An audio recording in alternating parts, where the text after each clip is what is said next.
की जो पारी रही है वो उतनी शानदार नहीं रही है। 134 रनों का लक्ष्य मिला है दक्षिण अफ्रीका की टीम को।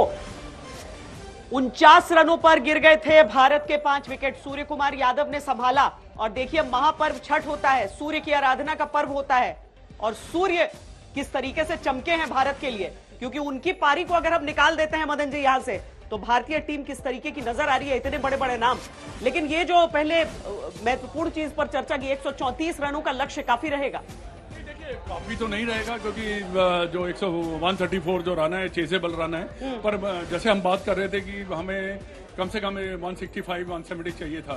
क्योंकि देखिए क्या है कि ये शुरू में जो हमने सब बातें की थी कि शुरू में विकेट नहीं गिरने चाहिए, शुरू में पावर प्ले में आपके 3-4 विकेट गिरे, उसके बाद मैं समझता हूं कि सूर्य कुमार यादव ने जो पारी खेली है उन्होंने बाकी को दिखा दिया कि यहाँ पर ऐसे बैटिंग करनी थी। मैंने क्या ये भी कहा था ना कि इस 4-5-6 ओवर के बाद गेंद जब थोड़ा सा पुराना होता था शॉट खेलने का भी आपको मौका मिलता। शुरू में आपने देखा होगा गेंद गया कैसे है, बहुत अच्छा गेंद कैरी किया, पर उसी टाइम पे इन्होंने साउथ अफ्रीका चीज भारतीय गेंदबाजों के लिए रहेगी, लागू नहीं रहेगी। देखिए अब जीतने का एक ही तरीका है, इनके पास। जब अगर ये शुरू में 2-3 विकेट जैसे हमारे गिरे हैं, अगर ये विकेट निकाल लेते हैं, इनके विकेट निकालने पड़ेंगे। विक्रांत गुप्ता भी जुड़ गए पर्थ से हमारे साथ। विक्रांत, जिस तरह से हम उम्मीदें लगा रहे थे वहां तक तो कहीं भी उसके आसपास नहीं पहुंचे। अब 134 को डिफेंड करने के लिए क्या करेंगे?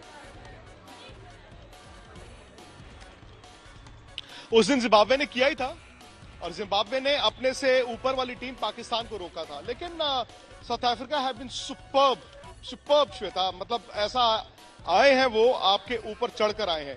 अब देखिए फिर वही बात है कि 2.5 घंटे पहले हम कुछ और कह रहे थे, अभी मैं कुछ कहूं तो वो लोग कहेंगे यार देखिए आपने बात पलट ली। लेकिन एक खिलाड़ी की आप बात करें, केएल राहुल 2 इनिंगें फेल हुए थे, यहां पर प्रैक्टिस एक सेशन नहीं की। आप एक वर्ल्ड कप के गेम में तो नहीं ना उम्मीद करते कि मेरी फॉर्म नहीं आ रही, भाई ऐसा है पर्थ में खेलूंगा साउथ अफ्रीका के अगेंस्ट, मेरी फॉर्म वापस आ जाएगी। तो मैं थोड़ा हैरान इस बात को लेकर होता हूं कि इस टीम के जो कोच हैं राहुल द्रविड़ साहब, भाई जब वो बैटिंग किया करते थे, जब वो क्रिकेट खेलते थे, तब तो यार वो दिन में 3-3 सेशन लगाते थे। क्या वो तब गलत थे या अब गलत है? तो मुझे लगता है कि आपकी बैटिंग जो है वो पाकिस्तान के अगेंस्ट भी 31-4 आउट हुए थे, आप भूल गए।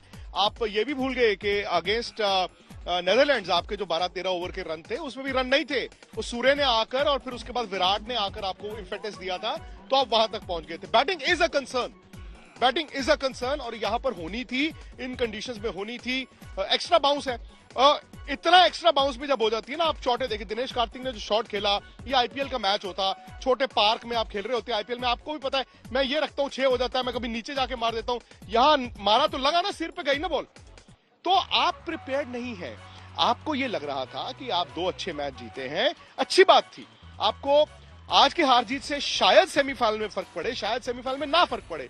व्हाट इफ आज आपका कॉन्फिडेंस चला जाए, व्हाट इफ आप एक और मैच हार जाए, what if Pakistan south Africa को हरा दे, तो आपका सेमीफाइनल भी फिर जो मुश्किल में हो जाएगा ना। तो कभी कभी मुझे लगता है कि इनको थोड़ा सा सीरियसली लेना चाहिए और शायद आप 134 में देखेंगे साउथ अफ्रीका या तो जी 10 ओवर में चेज कर देगा, या हो सकता है उनकी भी विकेटें गिरे। लेकिन अब आपको अपने लॉसेस को मिनिमाइज करना है, यानी कि आप जब घर जाएंगे, हम नहीं मतलब ये जो खिलाड़ी घर जाएंगे, होटल जाएंगे जो इस मैदान के पीछे ही है, तो कुछ लेकर जाएं, ये लेकर जाएं कि यार हमने कोई बात नहीं, हमने रन नहीं बनाए थे पर हम लड़े, हमने 12 ओवर 14 ओवर 18 ओवर जितने ओवर भी गेंद की हमने लड़े, हमने जो उनके 4 आउट किए, हमने जो उनके 6 आउट किए। क्योंकि साउथ अफ्रीका की बैटिंग थोड़ी सी उनकी कमजोरी है। अगेन बोर्ड पर 160 है या बोर्ड पर 134 है, इस पर बहुत कुछ निर्भर करता है, लेकिन disappointing batting, very disappointing batting. आपकी कुछ शॉट्स भी आप देखें, आप एक्स्ट्रा बाउंस के लिए प्रिपेयर्ड बिल्कुल भी नहीं थे, बिल्कुल भी आप एक्स्ट्रा बाउंस के लिए प्रिपेयर्ड नहीं थे, जबकि आपको पता है आप एक हफ्ता यहीं पर लगा कर गए थे, आप एक हफ्ता यहीं पर लगा कर गए। तभी होंगे ना जब वर्ल्ड क्लास बॉलर्स को आप हैंडल उस हिसाब से करना जानेंगे।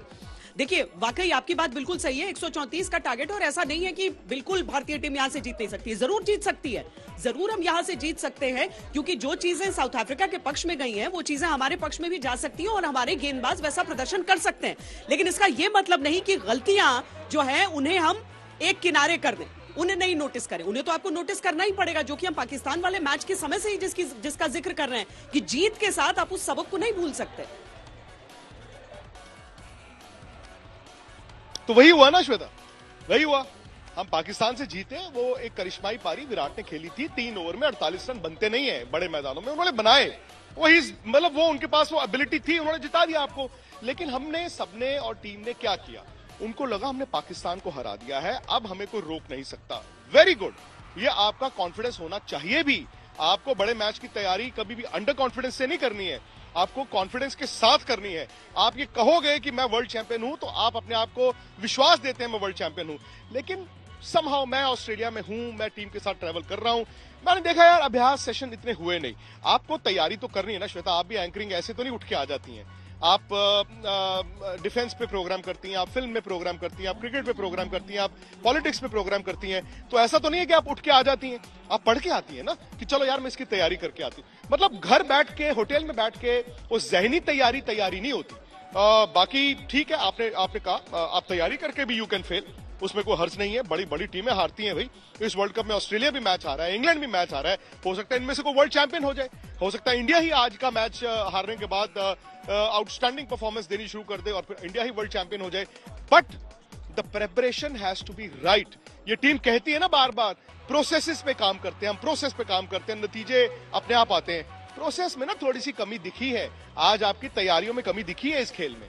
विक्रांत, इससे पहले के भी मुझे टूर्नामेंट्स याद आते हैं, हालांकि उस समय रवि शास्त्री कोच हुआ करते थे और उनके मेथड को लेकर बहुत चर्चा होती थी। मदन जी, ऑप्शनल ट्रेनिंग भी कल थी, मैच से एक दिन पहले ऑप्शनल ट्रेनिंग है। ऐसा नहीं है कि आप रोज बैक टू बैक 2020 के मैचेस खेल रहे हैं कि आपकी बॉडी ड्रेन आउट होगी। आईपीएल जैसी कोई स्थिति यहाँ पर नहीं है, आप अच्छे खासे गैप के साथ खेल रहे हैं। बिल्कुल सही, लेकिन बिल्कुल सही कहा आपने। जिस तरीके से यहाँ पर हमने देखा है बैटिंग को, वो ऑप्शनल ट्रेनिंग नहीं, देखिए बिल्कुल सही कहा विक्रांत ने। देखिए जो प्रैक्टिस होती है ये बड़ी सीरियस लेनी पड़ती है, क्योंकि जो भी आपकी प्रैक्टिस करते हैं, जो आते हैं वहां डलती है, वही मैच में चले जाती हैं।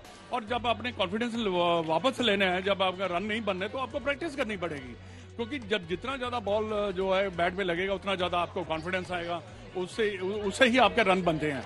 यही नहीं है कि आप प्रैक्टिस नहीं करेंगे तो आपका तो वही जो लास्ट मैच हुआ, आपने रन नहीं बनाए तो आप प्रैक्टिस नहीं की, तो वही आपका कॉन्फिडेंस लेवल इतना नहीं होगा। इस मैच में हमने गलत शॉट भी खेले हैं। हमने जो टॉस जीतकर बैटिंग की है, वैसी बैटिंग नहीं की जैसी कि हमें करनी चाहिए थी। ये मैं कहना चाहूंगा यहाँ पर, क्योंकि देखिए अगर आपने एक और हमने जो गलती की है, थोड़ा मेरे विचार में, जो हमारे जो 4 स्पिनर जो थे, उनके हमने ओवर कैच नहीं किए। सर देखिए, कैच इसलिए नहीं किए क्योंकि सूर्य कुमार यादव उधर खेल रहा था, बाकी जो बल्लेबाज थे उनको मारना चाहिए था, क्योंकि पीछे रोकने वाला, सिंगल देने वाला तो अश्विन भी कर सकता था, वो कर सकते थे।